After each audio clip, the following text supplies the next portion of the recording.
আমরা যে ইকুইপমেন্টসগুলো রুট ক্যানেলের জন্য ব্যবহার করব বা গালে যে কোনো অস্ত্রপাতিগুলো ব্যবহার করব, তখন কিন্তু আমরা সবসময় জীবাণুমুক্ত করেই মানুষের গালে রোগীদের পেশেন্টের গালে ব্যবহার করতে হবে। এই জন্য অটোক্লাভ মেশিনের মাধ্যমে আমরা অটোক্লাভ করে জীবাণুমুক্ত করে আমরা অস্ত্রপাতিগুলো জীবাণুমুক্ত করা হয়, সেগুলো কিন্তু মানুষের গালে ব্যবহার করা হয়।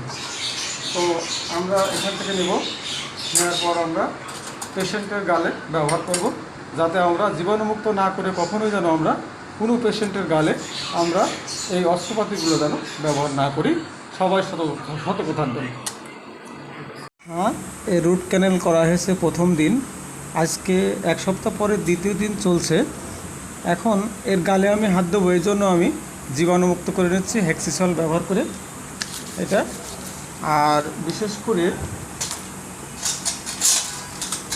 বিশেষ করে এখানে যে ফিলিং করা হয়েছে যাতে খাবার বা ময়লা না যেতে পারে, এই জন্য আজকে বিশেষ করে যে টারবাইন দিয়ে যদি আমরা এটা বের করি তাহলে দাঁত কেটে যাবে। এই জন্য আমরা স্কেলার ব্যবহার করে এখান থেকে আমরা এই ফিলিংটা উঠায় ফেলব।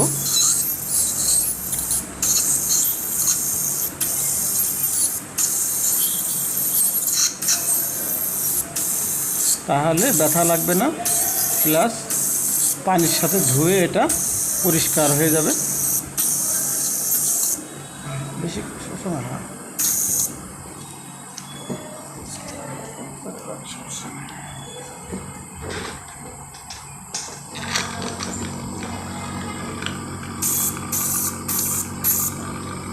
বেশি করে না।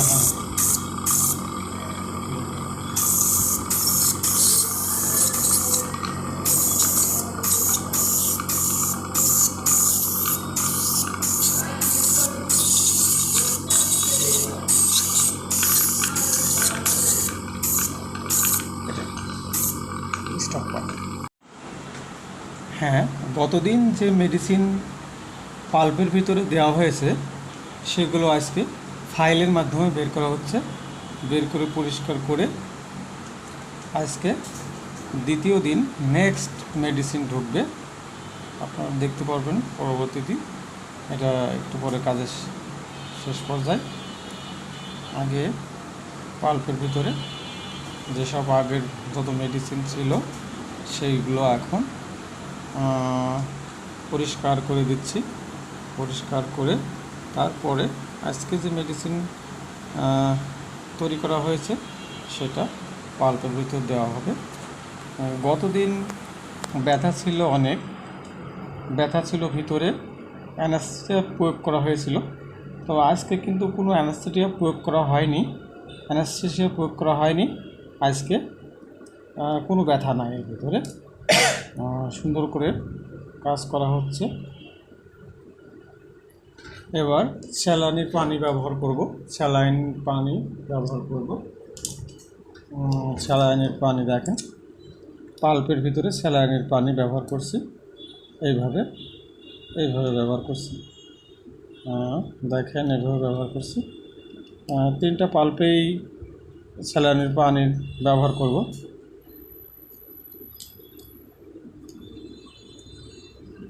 এর পরবর্তীতে আমরা আজকে বিশেষ করে ক্যালসিয়াম পাল্পের ভিতর প্রবেশ করাবো।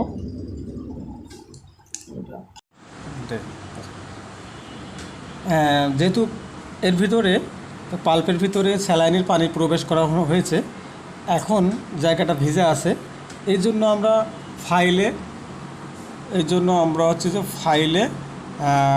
কটন ব্যবহার করে প্লেসটা শুকায় নেওয়ার পরে আমরা ক্যালসিয়াম প্রবেশ করাবো।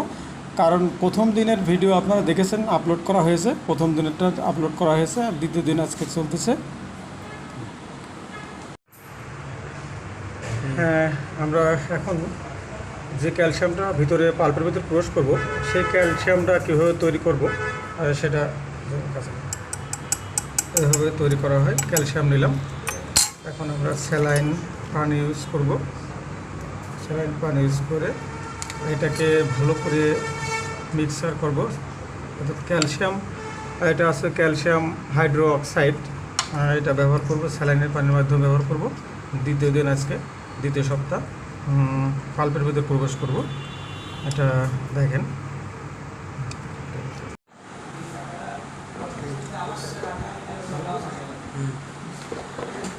হ্যাঁ তাহলে দেখেন কিভাবে পাল্পের ভিতরে আমরা ক্যালসিয়াম প্রবেশ করাচ্ছি।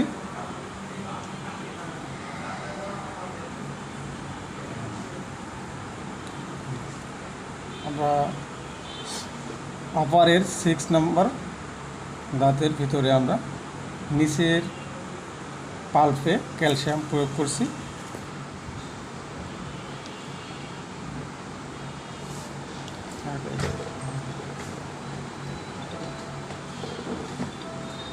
এবার আমরা উপরের 2টা পাল্প আছে, হ্যাঁ ওই পাল্পে আমরা ক্যালসিয়াম প্রয়োগ করাচ্ছি।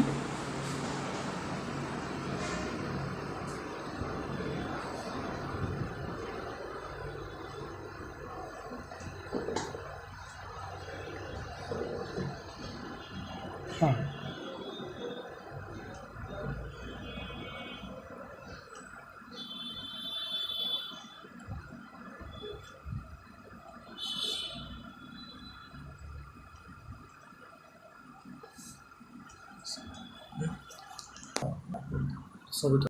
হ্যাঁ দ্বিতীয় সপ্তাহ সকল কাজ শেষ করে এখন শেষে আবার সেই ফিলিং করে দিচ্ছি, যাতে আবার খাদ্য খাবার না ঢোকে। কারণ আগামী সপ্তাহে এখানে জিবি লাগানো হতে পারে পরিবেশ অবস্থা বুঝে।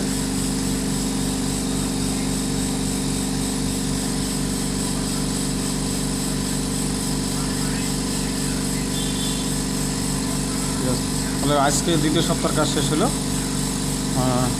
ইনশাল্লাহ।